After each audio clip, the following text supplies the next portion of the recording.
Hi guys, in this lecture I want to talk about wings and propellers and more specifically how do these work.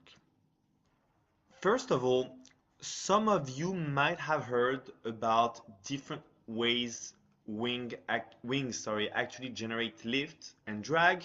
Uh, One of these ways is true, but there are many myths around flight and basically how do wings generate these magic forces that allow us to make planes, helicopters, and so on fly. Okay, so I want to first talk about uh, the two main myths regarding flight. First of all, as you can see on the diagram on the top of the slide, essentially you have a wing. You can see it from the side. That's what we call a section. It's basically cutting the wing and then looking at its inside from the outside.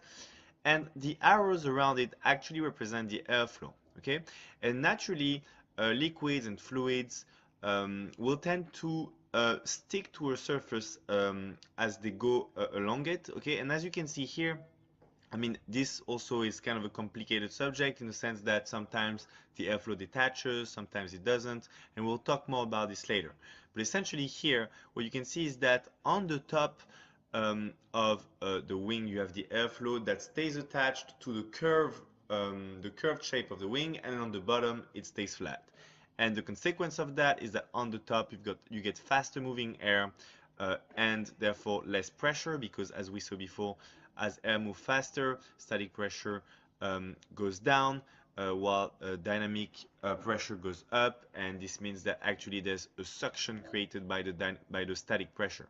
Okay, because the dynamic pressure doesn't exist when the air is moving. It's a theoretical pressure that you would get if you would stop all the air. Okay, and we have the exact opposite below the wing. Slow moving air leads to more pressure, so the air gets sucked up. So these are the facts. These are things that can really easily be measured. And then you have myth around why does it actually work like that.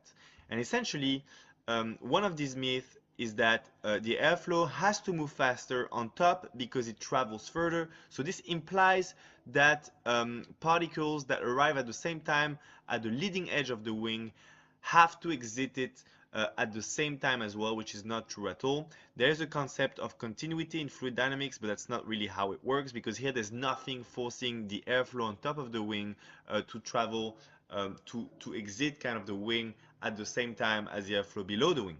And the other myth is that essentially the angle of attack, as it deflects air downwards, it creates a reaction force called lifts. Okay, so that's basically smashing air particles against a wing, and they would rebound on the wing, perpendicularly or something like this. And this, as a consequence, according to the third law of Newton, creates a reaction force through lift and drag. Okay, this is not true as well.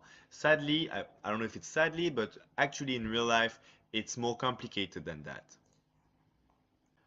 In reality, the airfoil shape of a wing, or if you have a flat piece of paper or flat piece of wood, a flat wing, essentially, if you start inclining it and giving it some angle of attack, what happens is that because the air tends to attach to surfaces and because of the shape of the wing or its angle of attack, there's a circulation effect that is created in the air around the wing, and that leads the air to actually spin in a way around the wing. Okay, so you actually probably have noticed, have heard about the Magnus effect, and essentially if you drop a ball or a sphere and give it some spin, okay, what happens is you observe lift properties. It's very common in tennis. Tennis players use that all the time to give different effects to the ball.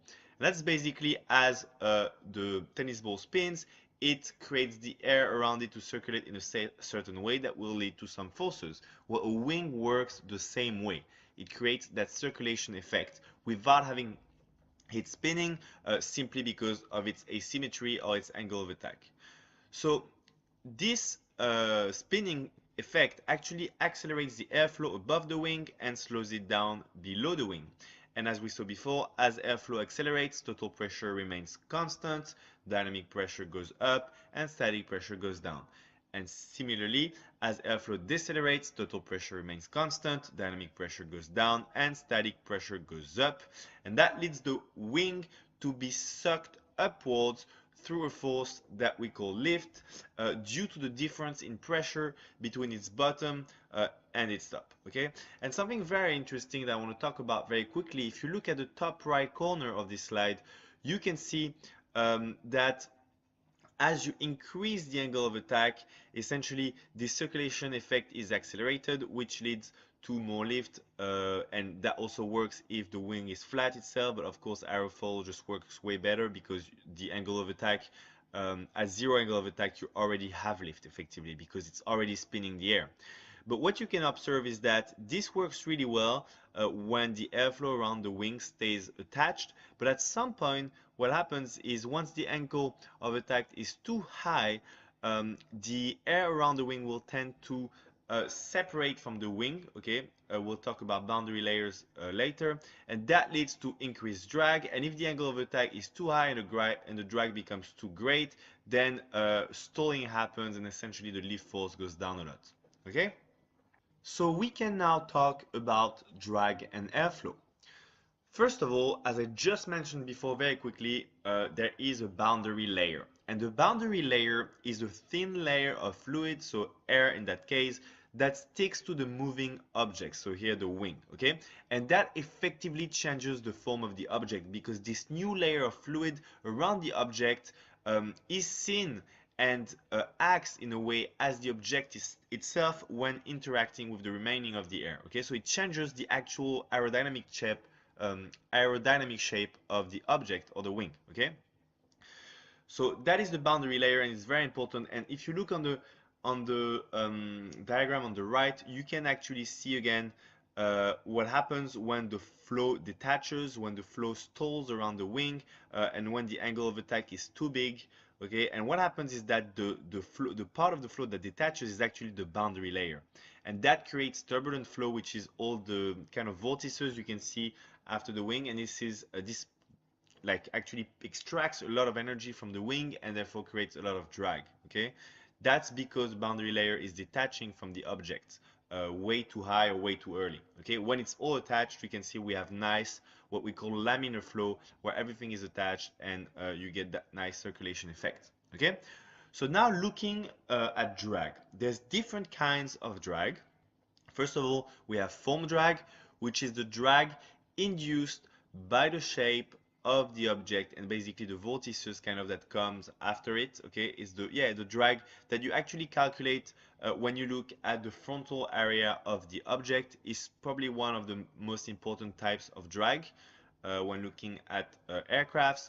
You also have a friction drag, which is the drag induced by the friction of the air against the skin or boundary layer of the object. So that's basically the same thing as rubbing your hand against a wall or something. You can feel the friction, the reaction force kind from the rubbing of your hand between the material of the wall, and that also exists in air or other fluids, and this adds to the total drag.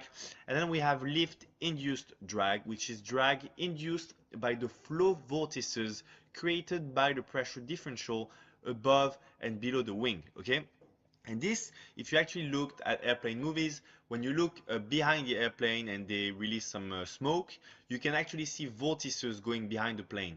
And this is exactly that. This is what creates the lift-induced drag, because the pressure on top of the wing is less than the pressure below the wing, and so the air wants to go towards the top, going through the side of the aircraft, and that creates this kind of vortices, and it extracts energy from the aircraft and the airflow and leads to drag, lift-induced drag.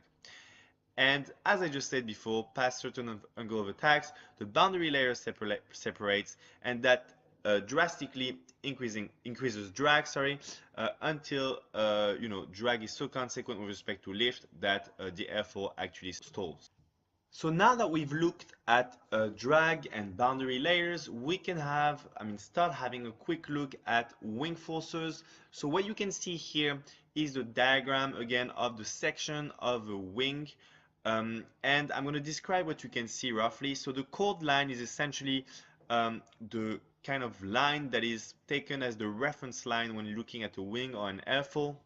Okay, it is from that we measure the angle of attack.